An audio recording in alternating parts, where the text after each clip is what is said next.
Hello my dear friends, welcome to Mukesh study hub. आजिर topic रे जड़े एमती साधारण तो नुहे असाधारण व्यक्ति कथा पढ़मा जे कि जड़े एकाधार रे गोटे काण थे समाज संस्कारक, दार्शनिक, शिक्षाविद, विप्लवी थे, किंतु या परे से गोटे महान योगी बनीगले। तो तुम मानकर भितरे सब क्वेश्चन उठुवा जे दार्शनिकर माने काण। दार्शनिकर अर्थ बा माने हैला जे जिन लोकटा केनसी गोटे तथ्य उपरे गभीर भाव रे जदि ज्ञान थिबा बा चिंता करी करी सत्य के खोजी बसबा बा समाज के नुआ दिग दर्शन देवा, सेटा होची महान दार्शनिकर गोटे गुण है। जेनता कि केनसी प्रत्येक लोक मानकू सत्य खोजबार मार्ग देखाबा, केनता करी गोटे देशटे केनता आदर्श राष्ट्र केनता करी परिणत हेबा आ पूर्णांग दर्शन रे केनता करी अवगत करावा, इटा है दार्शनिकर अर्थ है। नेक्स्ट है जड़े विप्लवी केनता करी अरविंद घोष थे। श्री अरविंद भारतर स्वाधीनता आंदोलन में जड़े विप्लवी थे। से आरंभ में इंग्रेज सरकार विरोध में कठोर भाव में लड़ुले। तो आम जाचु जेहेतु बंगभंग बहुत बड़ रोलटे था। आउ युवा मान विप्लवी पथरे आगू बढ़ावार लगी ताकू सपोर्ट करते, जेनता कि वंदे मातरम, धर्म, कर्मयोगिनी इत्यादि पत्रिका मान माध्यम से काଣା करते लोक मानकू देशभक्ति करवार लगी प्रेरित करते। से लगी ताकू आलीपुर बम केस रे काଣା कर देथिले, ब्रिटिश माने गिरफ कर देथिले, जार फल रे से परे परे काଣା हेतिले निर्दोष से खलास होइतिले। इटा जड़े विप्लवी, किंतु समाज संस्कारक ताकू कहीं कहुसी से सब बेले मत रखुले जे सत्य परिवर्तनटा सब बेले काଣା हेसी मनुष्यर भितरुटा होती। तांकर दृष्टि रे शिक्षा खाली पुस्तकर ज्ञान खाली नहीं पारे पिले, बरम जीवन गढ़वार गोटे शक्ति हो पारे। एतले क्वेश्चन शिक्षा सबुठु बड़ गोटे अस्त्र है। इटा है काଣା समाज संस्कार को, किंतु ताकू महान योगी भी कहूँ। परवर्ती क्रम से गोटे महान योगी बनीगले। तो योगीर अर्थ काଣା? योगीर अर्थ है जे निजर युग द्वारा निजर मन, शरीर, आत्मा के से जे नियंत्रण करि पारबा बा जीति पारबा ताके योगी बोलिकरी कहि पारमा। बुझीगला? आउ शिक्षा स्तर में ताकर अवदान काଣା थिला। नेक्स्ट परवर्ती क्रम पढ़मा, देख ए पढ़मा। 1872 मसीहा अगस्ट 15 तारिख दिन कलिकतार हुगली जिले में से जन्मग्रहण करथिले। केने जन्मग्रहण करथिले? कलिकतार हुगली जिला, जेना कि 1800 केते मसीहा 72 मसीहा अगस्ट 15 तारिख किन जगह कलिकतार हुगली जिले में। तांकर पितार ना है कृष्णधन घोष है। से काଣା करथिले विदेश शिक्षा लाभ करथिबारु श्री अरविंद को 7 वर्ष बयस शिक्षा आरंभ करने को इंग्लैंड पठाइथिले। निजर पिला मानकू इंग्रेज संस्कृतिर अवकाद्य गढ़ा उद्देश्य से इंग्लैंड रेभेन्स विलियम डुएट को परिवार अरविंद रहिबार व्यवस्था करथिले, जेनटा कि अरविंद को जड़े फ्रेंड थिले, सेटा सांगटी थिले। मिस्टर डुएट प्रभाव रे श्री अरविंद धी शक्तिर प्रकाश करथिला। धी शक्ति बोले बुद्धि शक्ति है। से London saint Paul school matriculation पास करी कैम्ब्रिज विश्वविद्यालय से जोगदे उत्तीर्ण होते। परवर्ती पर्यायर से आईसीएस परीक्षा दे उत्तीर्ण होते। आईसीएस जेनटा कि इंडियन सिविल सर्विस एवं यूपीएससी होगा है। इंग्रेज सरकार काଣା होता आईसीएस एग्जाम रे से पास करते। इंग्रेज सरकार अधीन रे चाकरी न करने उद्देश्य उक्त परीक्षा जो असाधारण प्रतियोगिता होता से जोग दे नथिले। यापर से बरोदा चाकरी जोगदेले, किंतु अरविंद विप्लवी मनोभाव तांको चाकरी रे बेसी दिन रहिबा सुजोग दे नथिला। जेतु तांकर मन रे विप्लवी जिनिस अच्छी केनता कि देश के स्वाधीनता माने प्रदान करबे, तो सेथर लगे से काଣା करथिले केनसी भी जेन भी परीक्षा देथिले सेथरे से केनसी एग्जाम रे माने केनसी जिनिस रे योगदान नहीं देथि। या परे से बरोदा रे चाकरी जोग देथिले, किंतु अरविंद विप्लवी मनोभाव तांकर चाकरी रे बेसी दिन रहिबार सुजोग दे नथिला। पराधीन भारत में स्वाधीनता फेराई आने से विभिन्न पत्र पत्रिका सरकार विरोधी लेखा मान उपस्थापित कर जनसचेतना सृष्टि करते। बहुत विप्लवी लेखा लिखी, जेनटा कि काଣା वंदे मातरम, कर्मयोगिनी आउ धर्म लिखिदेला। किंतु यह फल काଣା होता 1908 मसीह से गिरफ हो आलीपुर जेल बंदी जीवन कटाई। आलीपुर जेल जीवन में श्री अरविंद गतिपथटा बदलाई देता। कार्यकक्ष भितर से आध्यात्मिक चेतन उद्बुद्ध होते, माने आध्यात्मिक चेतन से अवगत होते। जेना कि तार माने काଣା आध्यात्मिक माने है गोटे मनुष्यर भितर डिवाइन पावरटा जेन बाहरबा अंतंत गुणावली जेन बाहरबा सेटा केनता करी बाहरबा है। तो से उद्बुद्ध होकर काଣା वासुदेव को दर्शन लाभ करते। 1910 ମସିହାରେ ସେ ଜେଲରୁ ବାହାରି ପଣ୍ଡିଚେରୀରେ ନିଜର ଅବଶିଷ୍ଟ ଜୀବନ କଟାଇଥିଲେ। ସେହି ସମୟରେ ତାଙ୍କର କାହା ସହିତ ଦେଖାଇଥିଲା? ମୀରା ନାମ୍ନୀ ଏକ ଫରାସୀ ଭଦ୍ର ମହିଳା ପଣ୍ଡିଚେରୀ ଆଶ୍ରମରେ ଦାୟିତ୍ୱ ନେଇଥିଲେ। ଏଇଟା ଭଲସେ ସୁରକ୍ଷିତ ହେଲା। ଯେତେବେଳେ ଆଲିପୁର ଜେଲରେ ବାହାରି ସାରିଲା ପରେ ତାଙ୍କର କାହାର ସାଙ୍ଗେ ଦେଖା ହେଇଥିଲା ବୋଲେ ମୀରା ନାମ୍ନୀ ଏକ ଫରାସୀ ଭଦ୍ର ମହିଳା, ଯାହାକି ପରବର୍ତ୍ତୀ କ୍ରମରେ କାଣା ହେଲେ ଶ୍ରୀମା ନାଁରେ ନାମିତ ହୋଇଗଲେ। ସେ କାଣା କଲେ ପଣ୍ଡିଚେରୀ ଆଶ୍ରମରେ ଗୋଟେ ଦାୟିତ୍ୱ ନେଇଥିଲେ। ତାପରେ 1950 ମସିହାରେ କାଣା ହେଲା? 1950 ମସିହାରେ ଡିସେମ୍ବର 5 ତାରିଖରେ ଶ୍ରୀ ଅରବିନ୍ଦଙ୍କ ମହାପ୍ରୟାଣ ଘଟିଲା। 1910 ମସିହାରୁ 1950 ମସିହା ପର୍ଯ୍ୟନ୍ତ ସେ ପଣ୍ଡିଚେରୀରେ ସାଧନା ଓ ଯୋଗ ମାଧ୍ୟମରେ ଆଧ୍ୟାତ୍ମିକ ଜୀବନ କଟାଇଥିଲେ। ନେକ୍ସଟ ଅଛି ଯେ ଶ୍ରୀ ଅରବିନ୍ଦ ଘୋଷଙ୍କର ଦର୍ଶନ କାଣା ଆଉ ଶୈକ୍ଷିକ ଦର୍ଶନ କାଣା। ଯେନ୍ତା ମହାତ୍ମା ଗାନ୍ଧୀଙ୍କର ବି ଜୀବନ ଦର୍ଶନ ଥିଲା, ଶୈକ୍ଷିକ ଦର୍ଶନ ଥିଲା, ହେନ୍ତା ଶ୍ରୀ ଅରବିନ୍ଦଙ୍କ ଦର୍ଶନ ଆଉ ଶୈକ୍ଷିକ ଦର୍ଶନ କାଣା ଦେଖ।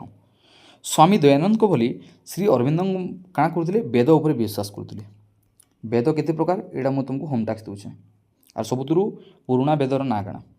ତାଙ୍କ ମତରେ ଈଶ୍ୱର ଏକ ଏବଂ ଅଭିନ୍ନ ଅଟନ୍ତି। ସବୁ ଯେତେ ବି ଭଗବାନ ଅଛି ସମସ୍ତେ ଏକ ବୋଲି। ମୁସଲମାନ ହେଲା କି ହିନ୍ଦୁ ହେଲା କି ଖ୍ରୀଷ୍ଟିଆନ ହେଲା, ସମସ୍ତଙ୍କର ଭଗବାନ ଗୋଟିଏ ହେଲା।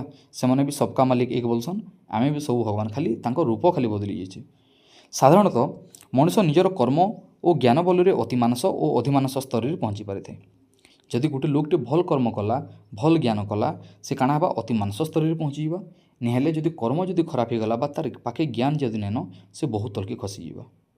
ଯାହା ଫଳସ୍ୱରୂପ ସେ ସଚ୍ଚିଦାନନ୍ଦ ବା ଭଗବାନଙ୍କ ସହିତ ମାନସିକ ସ୍ତରରେ ସମ୍ପର୍କ ରହିବା ପାଇଁ ସମର୍ଥ ହୁଏ। ଶ୍ରୀ ଅରବିନ୍ଦଙ୍କ ମତରେ ପ୍ରତ୍ୟେକ ଅଣୁରେ ମଧ୍ୟ ଭଗବାନର ସତ୍ତା ବିଦ୍ୟମାନ। ମଣିଷ ନିଜର କର୍ମ ଅନୁସାରେ ଭୋଗ କରିଥାଏ। ପ୍ରତ୍ୟେକ ଅଣୁରେ ମିନ୍ସ ପ୍ରତ୍ୟେକ କ'ଣ ଜାଗାରେ ଆମର ଆଖି ଯେତେ ବି ପାଉଛି ବୋଲେ ପ୍ରତ୍ୟେକ ଜିନିଷରେ ବେଲ ହେଲା, ପଥର ହେଲା, ଇଟା ହେଲା, ଯେକୌଣସି ଜିନିଷ ସବୁ ଜିନିଷରେ ଭଗବାନର ସତ୍ତା ଉପଲବ୍ଧି ହେ। ଆଉ ଇନ କହିଲା ଯେ ନିଜର କର୍ମ ଅନୁସାରେ ଫଳ ମିଲ୍ସି। ଆମେ ଯେନ୍ତା ଆମର କର୍ମ କର୍ମା ହେନ୍ତା ଫଳଟେ ଥୁଆ ହେଇଥିବା। ଯଦି ଆମେ ଆଜିର ଦିନରେ ଯଦି କୌଣସି ଗୋଟେ ଲୋକେ ଯଦି ପଥରଟା ମାରି ଦେଇଥିମା, ହେ ପଥର ଫେକ୍ ନେକ୍ସଟ କେବେ ନା କେବେ ଆସିକିରି ଆମର ମୁଡ଼େ ବାଜବା। ଯେହେତୁ କାଣା ପୃଥିବୀ ଗୋଲଟେ। ପୁନର୍ଜନ୍ମ ଉଦ୍ଦେଶ୍ୟମୂଳକ ହେ। ଯଦି ଇହାଦେ ଯଦି ଭଲ କାମ କର୍ମା, ପୁନର୍ଜନ୍ମରେ ମେ ବି ମନୁଷ୍ୟ ଜନ୍ମ ହେମା କି କହିନି ହୁଏ। ଯଦି ଭଲ କାମ କରିଥିମା ଅବଭିୟସଲି ପାଇମା। ଭଗବାନଙ୍କର ଉଦ୍ଦେଶ୍ୟ ପୂରଣ ପାଇଁ ବିଭିନ୍ନ ପ୍ରାଣୀ ଓ ବୃକ୍ଷଲତା ସଂସାରକୁ ଆସିଥାନ୍ତି। ତାପରେ ଦେଖ ତାଙ୍କର ଶିକ୍ଷା ଦର୍ଶନ କାଣା। ଇନୁ ହେଲା ତାଙ୍କର ଶିକ୍ଷା ଦର୍ଶନ ହେଲା। ଶ୍ରୀ ଅରବିନ୍ଦଙ୍କ ଶିକ୍ଷା ଦର୍ଶନ ତାଙ୍କ ଜୀବନ ଦର୍ଶନ ଉପରେ ପର୍ଯ୍ୟବେସିତ। ତାଙ୍କ ମତରେ ଶିକ୍ଷା ହେଉଛି helping the growing soul to draw out that is in himself। ଇତାର ମାନେ ହେଲା ମଣିଷ ଭିତରେ ଆଗରୁ ବହୁତ ଅନେକ ଶକ୍ତି ଗୁଣ ମାନେ ବହୁତ ଭରପୁର ରହିଥିସି, କିନ୍ତୁ ଶିକ୍ଷାର ମତଲବ ହେଉଛି ବା ଶିକ୍ଷାର ଉଦ୍ଦେଶ୍ୟ ହେଉଛି ସେ ଗୁଣକେ କେନ୍ତାକରି ବାହାର କରବାରଟା। ସେଟା ହେଲା ତୁମର କାଣା ଇ ଯେନ୍ କହୁଛି helping the growing soul to draw out that is in himself। ମାନେ ଆମର ଭିତରେ ଯେନ୍ ରହିଛି ଗୁଣଟା, ସେ ଗୁଣକେ ବାହାର କରବାରଟା ବା ଅନ୍ତର୍ନିହିତ ଗୁଣା ବୋଲିକି ଜାଗ୍ରତ କରବାରଟା। ଏହାର ଅର୍ଥ ପ୍ରତ୍ୟେକ ଶିଶୁ ଭଗବାନର ସନ୍ତାନ ଅଟନ୍ତି।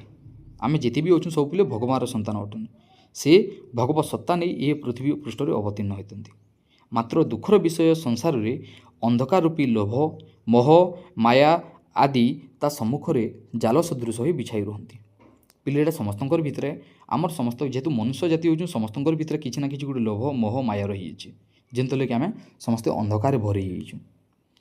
ଭଗବତ ସତ୍ତା ଉପଲବ୍ଧି କରିବା ପାଇଁ ସେ ସମର୍ଥ ହୋଇପାରେ ନାହିଁ। ତେଣୁ ଶ୍ରୀ ଅରବିନ୍ଦ ଜ୍ଞାନୀ ଗୁଣୀ ସମାଜକୁ ଉପଦେଶ ଦେଇଛନ୍ତି ଯେ ସେ କାଣା କହିଛନ୍ ଯେ ହେ ଶିକ୍ଷକ ସମାଜ, ଶିଶୁର ବିକାଶ ଉନ୍ମୁଖୀ ବା ବିକାଶ କରବାର୍ ଲାଗି ଆତ୍ମାର ଅନ୍ଧକାରରେ ଦିଗଭ୍ରଷ୍ଟ ହେବା ପୂର୍ବରୁ ତାର ଜ୍ଞାନର ଦ୍ୱାର ଗୁଡ଼ିକୁ ଉପଯୁକ୍ତ ତାଲିମ ଦିଅ, ଯାହାଫଳରେ ସେ ଭଗବତ ସତ୍ତା ଉପଲବ୍ଧି କରି ଅନ୍ଧକାରରୁ ମୁକ୍ତି ପାଉ ଓ ମଣିଷ ଜୀବନକୁ ସାର୍ଥକ କରୁ। ଇତାର ମାନେ ହେଲା ଯେ ସମସ୍ତେ ଏବେ କାଣା ହେଉଛନ୍ +2ର ଛୁଆ ମ୍ୟାକ୍ସିମମ୍ ସବୁ ଟିନେଜ୍ କ୍ୟାଟାଗୋରୀ ଥିସନ୍। କୌଣସି ଗୋଟେ ଜିନିଷଟେ ଭୁଲ କିମ୍ବା ଭଲ ସେ ଜିନିଷ ଜାନି ନି ପାରନ୍।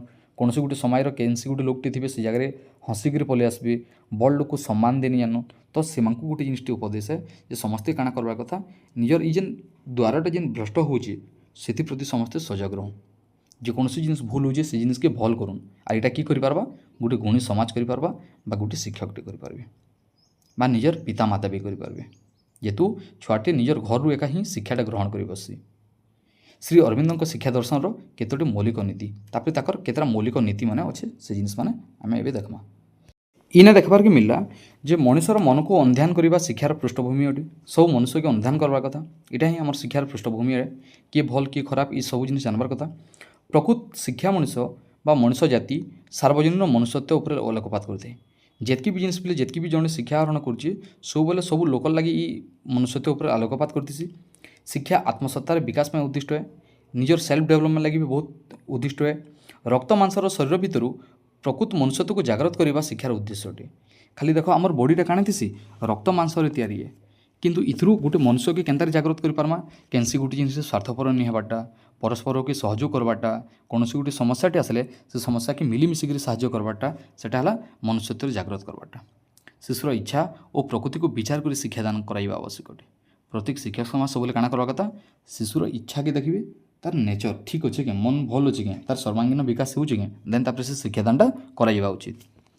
संपूर्ण स्वाधीनता शिशुर वृद्धि और विकास सहायक होता है। गोटे छुआ कि जदि आम फुल्ली फ्रीडम देमा, पूर्ण स्वाधीनता देमा, कौन गोटे जगह जाइपार आसीपार सब जिन आम ताकि संपूर्ण स्वाधीनता देमा बेले से शिशुर काण हो पार ग्रोथ एंड डेवलपमेंट भलसे हो पार। प्रत्येक शिक्षार्थी नैतिक और धर्म शिक्षार आवश्यकता रही।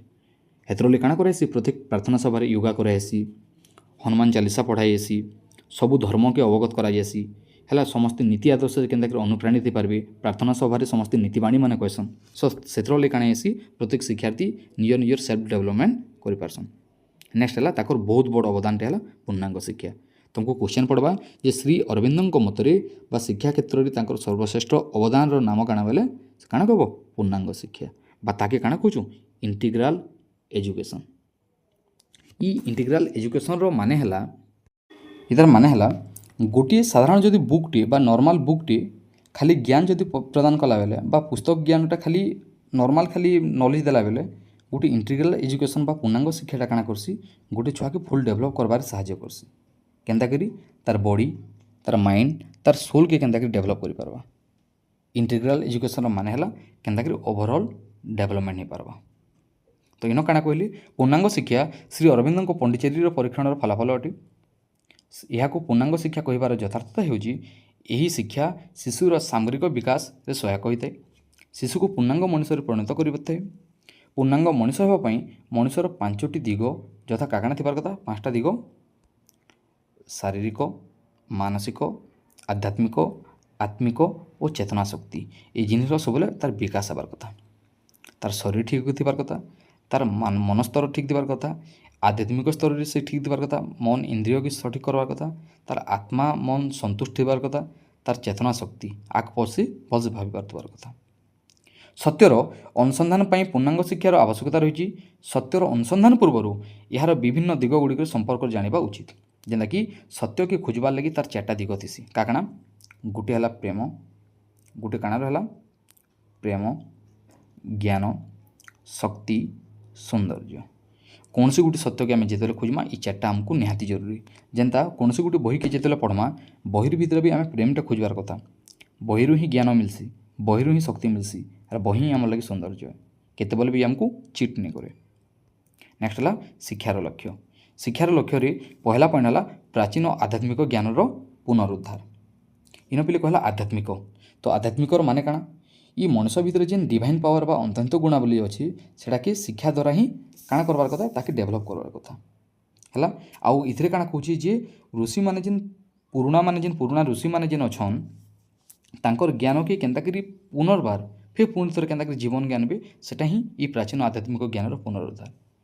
श्री अरविंदों मतरे आधुनिक मनुष्यर दुख केवल आध्यात्मिक चेतनार अभाव रही है। तेणु शिक्षार उद्देश्य होची पुरातन आध्यात्मिक ज्ञानर सहित आधुनिक मनुष्य को परिचित कराई ताको आध्यात्मिक चेतनार उद्बुद्ध करवा। जिते बेले आम पुरातन आध्यात्मिक देख आगु बाबा मुनि ऋषि मैंने जिते थे तांकर आध्यात्मिक तथ्य जेनता हिसाब जोगलाभ करूला हेन्ता एबे आउ हेनी पारबान। आम कौन गोटे जिनिस चेतना शक्ति आमर काम नहीं देवान है। आगु जेन पूर्णांग शिक्षा पाऊले से काण थिला जड़े तार शरीर विकास होता, तार भावना और इच्छार नियंत्रण कर पार्थी, चिंताधारा और बुद्धिर विकास होता, आत्मार जागृति होता, किंतु एबे आउ से जिनिस हेनी पारबा। तो से लगी पुरातन आध्यात्मिक ज्ञान और आधुनिक आध्यात्मिक ज्ञान के केन्ता करी आगे जीवार से जिनिस प्रति सचेतन करिछन।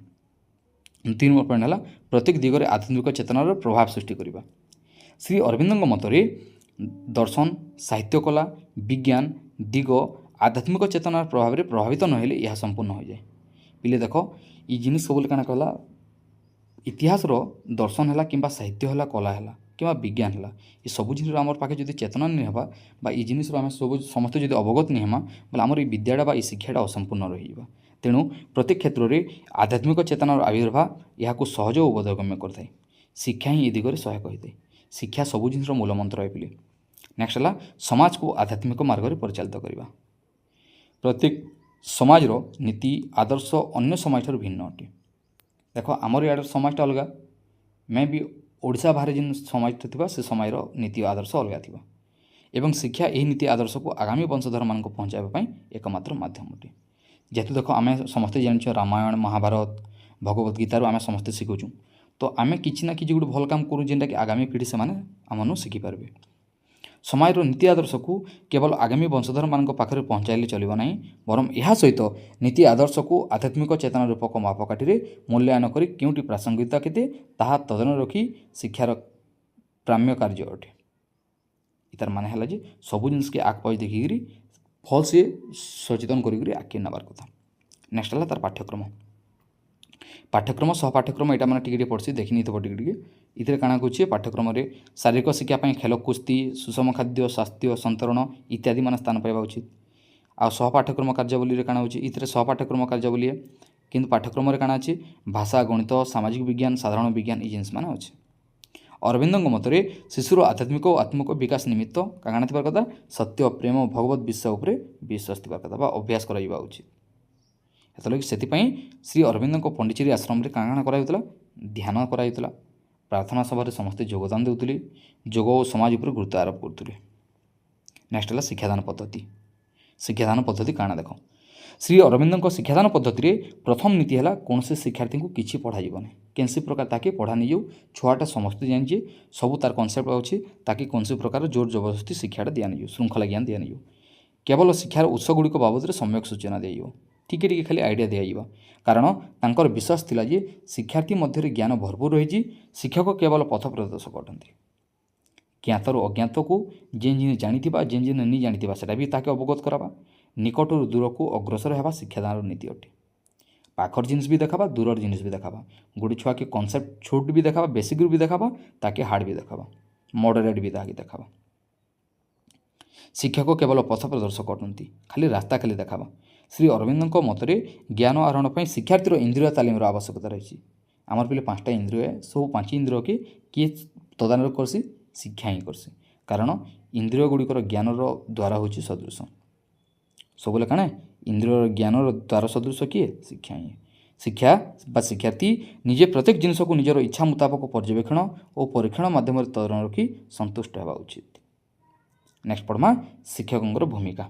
ଗୋଟେ ଶିକ୍ଷକଟି କେନ୍ତା ହେବାର କଥା ତାଙ୍କର ମତରେ ଯେନ୍ ଯେନ୍ ଇମ୍ପୋର୍ଟାଣ୍ଟ ମୁଁ ସେଇଟା କହିଦେଉଛି ହେଲା। ଏଇଟା ମୋଷ୍ଟ ଇମ୍ପୋର୍ଟାଣ୍ଟ, ଏଇଟା ପଢ଼ବା ଏକା ଏକ୍ଜାମକୁ ଦେଖି ନେଇଥିବ।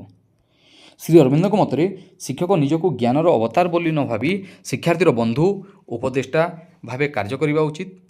ଜଣେ ଉତ୍ତମ ଶିକ୍ଷକ ହେବାକୁ ହେଲେ ଜଣେ ଶିକ୍ଷକଙ୍କୁ ଯୋଗୀ ହେବାକୁ ପଡ଼ିବ, କିନ୍ତୁ ଏବେ ବି କିଛି ଶିକ୍ଷକ ଅଛନ୍ତି ତାଙ୍କର ଲାଗି ଶିକ୍ଷକ ସମାଜଟା ନିନ୍ଦନୀୟ ହେଇଯାଉଛି। ତ ପ୍ରତ୍ୟେକ ଶିକ୍ଷକ ସବୁବେଳେ କାଣା ହେବାର କଥା ଯୋଗୀ ହେବାର କଥା ହେଲା, ଆଉ ଗୋଟେ ଶିକ୍ଷାର୍ଥୀର ବନ୍ଧୁ ବା ଉପଦେଷ୍ଟା ହେବାର କଥା। ଅତି ଛୁଆ ସେ ତାର ମାନେ ନେଇ ମିଶିଯିବାର କଥା, ତାର କିଛି ବନ୍ଧୁ ହେବାର କଥା ଯେନାକି ଭୁଲରୁ ଭଲ କରବାର ଉପରେ ସେ ରହିବାର କଥା। ଗୋଟେ ଶିକ୍ଷକଟି ସବୁବେଳେ କାଣା କରସି ଛାତ୍ରର ଜୀବନରେ ଭୁଲ ରହିସି, କିନ୍ତୁ ଯେତେବେଳେ ଶିକ୍ଷକଟେ ପଲେଇବା ଇ ଭୁଲର ଇ 4 ଅଙ୍କ ଯେନ୍ ଅଛି 4 ଅଙ୍କଟା କଟିକରି ଭଲରେ ପରିଣତ ହେଇଆସି। ଏଇଟା ହେଲା ଶିକ୍ଷାର୍ଥୀ, ଏଇଟା ହେଲା ଶିକ୍ଷକ। ତାପରେ କାଣା କହିଲି ସେଗୁଡ଼ିକ ହେଲା ଉଚ୍ଚମାନର ଅଧ୍ୟାପନା ଶକ୍ତି, ଉପଯୁକ୍ତ ଉଦାହରଣ ଦେବାର ଶକ୍ତି, ପ୍ରଭାବଶାଳୀ ବ୍ୟକ୍ତିତ୍ୱ, ଆତ୍ମବଡ଼ିମାନ ଶିକ୍ଷାଦାନ ଭଳି ପବିତ୍ର କାର୍ଯ୍ୟକୁ ନଷ୍ଟ କରିଥାଏ। କେନ୍ସି ବି ଟିଚରଟି କେନ୍ସି ବି ଛୁଆ ଯେତେବେଳେ ଆତ୍ମବଡ଼ିମା କିମ୍ବା ଗାରିମା ପ୍ରଦର୍ଶନ କରସି ସେତେବେଳେ ତାର ଜ୍ଞାନଟା ବା ଶିକ୍ଷାଦାନଟା ସବୁ ନଷ୍ଟ ହେଇଆସି। ତେଣୁ ନିଜର ଆତ୍ମସଂଯମତା ଆଧ୍ୟାତ୍ମିକ ମନୋଭାବ ଓ ସମସ୍ତଙ୍କ ପ୍ରତି ସମାନ ମନୋଭାବ ଜଣେ ଶିକ୍ଷକଙ୍କୁ ଉଚ୍ଚ ଆସନରେ ବସିବାର ଗୌରବ ଆଣି ଦେଇଥାଏ। ବୁଝିହେଲା। ନେକ୍ସଟ ହେଲା ଶୃଙ୍ଖଳା ଡିସିପ୍ଲିନ୍ କେନ୍ତା ହେବାର କଥା। କବିଗୁରୁ ରବୀନ୍ଦ୍ରନାଥ ଠାକୁର ସ୍ୱାମୀ ଦୟାନନ୍ଦଙ୍କ ଭଳି ଶ୍ରୀ ଅରବିନ୍ଦଙ୍କ ଶିକ୍ଷାର୍ଥୀର ସମ୍ପୂର୍ଣ୍ଣ ସ୍ୱାଧୀନତା ଉପରେ ଜୋର ଦେଉଥିଲେ।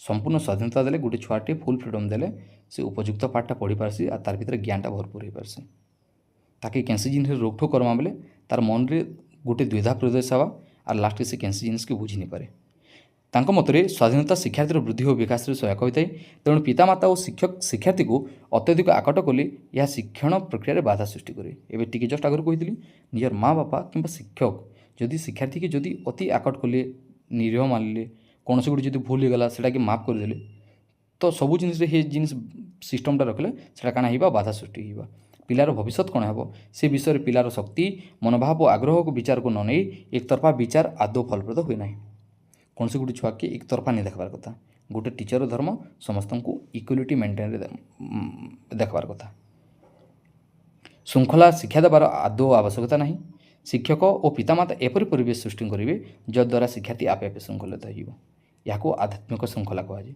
तुमको 2 मार्किया क्वेश्चन भी पढ़ा जे आध्यात्मिक श्रृंखलार अर्थ कण गोटे छुआटे जिते बेले आपे आपे शिखा सेटा आध्यात्मिक श्रृंखला सबुठ मोस्ट इंपोर्टाट टॉपिक एवं नेक्स्ट पढ़मा श्री अरविंद आंतर्जातिक शिक्षा केन्द्र और ओरोभिल इन क्वेश्चन पढ़वा श्री अरविंद निज चिंताधारा परीक्षण पर सर्वप्रथम 1943 मसीह पंडिचेरी रे एक शिक्षा केन्द्र स्थापना करते पहला 1943 रे स्थापना करते कि जगह पंडिचेरी रे केते मसीह 1943 मसीह प्रथम उक्त केन्द्र में मात्र 20 जन शिक्षार्थी को लेकर आरंभ कराइला जेनता सत्यवादी वन विद्यालय 1900 हो पछे 400 लोग हेले वर्ष 400 छुआ हेले हेन्ता इहादे इन काଣା अछि पंडिचेरी रे 20 जन छात्र के लेकर कार्य आरंभ कराइला 1951 मसीह Shri Aurobindo international university centre और 1959 यहाँ काଣା कले जेन Shri Aurobindo international university centre के Shri Aurobindo international centre of education नाम नामित कर एठारे किन किन शिक्षा दिया जाउतला किंडर गार्डन ठारू शिक्षार सोपान शेष स्तर पर्यंत शिक्षा देवार व्यवस्था कराइला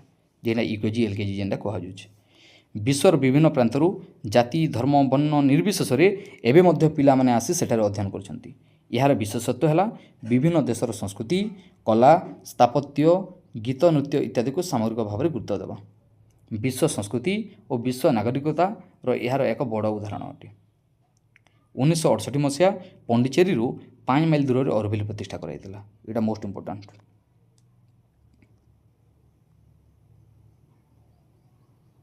है काଣା कहे 1968 मसीह पंडिचेरी ठारू 5 माइल दूर में काଣା कराइला ओरोभिल प्रतिष्ठा कराइला अरविंद पूर्णांग शिक्षार प्रयोगशाला होची ओरोभिल तुमको पढ़वा पूर्णांग शिक्षार प्रयोगशाला केनटा सेना करबो ओरोभिल विभिन्न देश विभिन्न देशर आदर्श संस्कृति और ज्ञान मध्य समन्वय आनिबारे ओरोभिल एक प्रमुख केंद्रीय विश्वविद्यालय सबू देशर काଣା करबा आदर्श संस्कृति के सेतिर भरपूर रखबा आ सेटा के समस्ते शिखबे एठारे मनुष्य को मानविक प्रेम उद्बुद्ध करने चेष्टा कराए यार 4 गोटे मुख्य विभाग रही काकाना रही ये सब पड़सी संस्कृति शिल्प आवासिक और शिक्षा ये 4टा जिनिस मुख्य विभाग रही गोटे मानव मनुष्य के मनुष्यर प्रेम तार उद्बुद्ध करवा मनुष्य के मनुष्य पर गढ़वाटा मनुष्य के मनुष्य पर देखवाटा हेतर लगे संस्कृति शिल्प और आवासिक शिक्षा है तार 4टा मुख्य विभाग नेक्स्ट तार अवदान माने अवदान रे काଣା अछि पहला पॉइंट अछि पूर्णांग शिक्षा माध्यम सामग्रिक विकास एवं जस्ट कही पूर्णांग शिक्षा काଣା आसी जड़े शिक्षार्थी तार केन्ता तार शरीर विकास कर पारबा भावना और इच्छा शक्तिर केन्ता नियंत्रण कर पारबा चिंताधारा और बुद्धिर विकास कर पारबा आउ आत्मार केन्ता जागृत कर पारबा एटा पूर्णांग शिक्षा रे केन्ता सामरिक विकास हेबा सामरिक विकास मान है शारीरिक मानसिक आध्यात्मिक आत्मिकर चेतनार विकास करवाटा बुझीगला नेक्स्ट है ज्ञान अन्वेषण आहरण नुहे ज्ञान के सब काଣା करमा एक्सप्रेशन करमा एक्विजिशन कर पार ज्ञान आहरण अर्थ हो जड़े अधिक जानिथिबा लोक ठारू जड़े कम जानिथिबा लोक ज्ञान प्राप्ति हेबो जहाँ श्रेणीगृह वक्ता बा अध्यापन शक्ति कराए गोटे कम जानिथिबा व्यक्ति भी काଣା से बड़ लोक शिखसी और जड़े बड़ लोक बहुत किसी जानिथिबा भी से भी छोट लोक शिखसी एठारे शिक्षक ज्ञानदान करती और शिक्षार्थी माने ग्रहण करती किसी गोटे बड़ लोकटे जितकी भी ज्ञान प्रदान कर उच्च मान तार पाखे ज्ञानटा अच्छे से छोट छुआ को काଣା करवा शिक्षादान पद्धति करवा शिक्षादान देवा मात्र ज्ञान अन्वेषण अलग कथाटे शिक्षार्थी को सक्रिय होगाक पड़े अन्वेषण करने को पड़े यहाँ शिक्षार्थी काम है सबू जिनिस शिक्षार्थी जब सक्रिय नहीं हेले तार विद्याटा केवे भी फलप्रद नहीं पारे सब अन्वेषण करवा कथा सब खोजी बसबाटा आलोचना और विश्लेषण माध्यम सिद्धांत पहुँचवाक पड़े କେନ୍ସି ଗୋଟେ ଟପିକ୍ଟେ ହେଲା ତାକେ ଆଲୋଚନା କରବା, ବାର ବାର ପ୍ରାକ୍ଟିସ୍ କରବା। ହେତେବେଲେ କନସେପ୍ଟ ଅଛି ପ୍ରାକ୍ଟିସ୍ ମେକ୍ସ ଏ ମ୍ୟାନ୍ ପରଫେକ୍ଟ। କେବଳ ସେତିକି ନୁହେଁ, ନିଜେ ସିଦ୍ଧାନ୍ତ କରିଥିବା ଜ୍ଞାନକୁ ବିଭିନ୍ନ ଜାଗାରେ ପ୍ରୟୋଗ କରି ଏହାର ଯଥାର୍ଥତା ବା ଭ୍ୟାଲିଡ଼ିଟି ନିର୍ଣ୍ଣୟ କରିବାକୁ ପଡ଼ିଥାଏ। ସବୁ ଭ୍ୟାଲିଡ଼ିଟି ତଥ୍ୟର ସବୁବେଳେ କାଣା ଥିସି, ରିଲାଏବଲ୍ ଥିସି। ବୁଝିହେଲା? ଏହାକୁ ଜ୍ଞାନ ତିଆରି ବା ପ୍ରସ୍ତୁତ କୁହାଯାଏ।